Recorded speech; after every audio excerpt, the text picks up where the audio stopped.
يحتضن ملعب المملكة أرينا قمة آسيوية كبيرة تجمع الهلال أمام السد القطري في الجولة الثالثة من دوري أبطال آسيا للنخبة، وسنكشف لكم اليوم عن القنوات الناقلة والموعد. يدخل الهلال المباراة بمعنويات مرتفعة بعد الفوز في أول جولتين من آسيا للنخبة، وعلى أثرها يعتلي صدارة جدول ترتيب المجموعة برصيد 6 نقاط. بينما يطمح السد لتحقيق الفوز الأول له في البطولة القارية، وذلك بعد وقوعه في فخ التعادل خلال المباراتين السابقين، ليحتل المركز السابع من جدول الترتيب برصيد 2 نقطة فقط.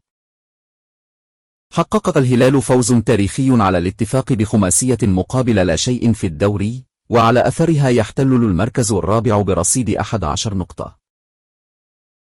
موعد مباراة الهلال والسد القطري.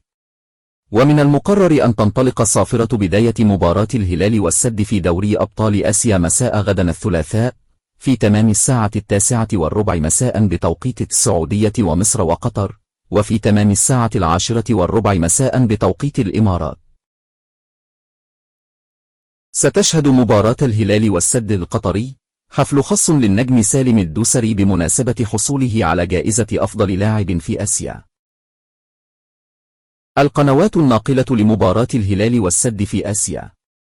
يمكنكم مشاهدة مباراة الهلال والسد عبر قناة BeIN Sports 2 الحاصلة على حقوق نقل مباريات البطولة، وسيعلق على الكلاسيكو التاريخي بين الكبيرين الكويتي أحمد البلوشي.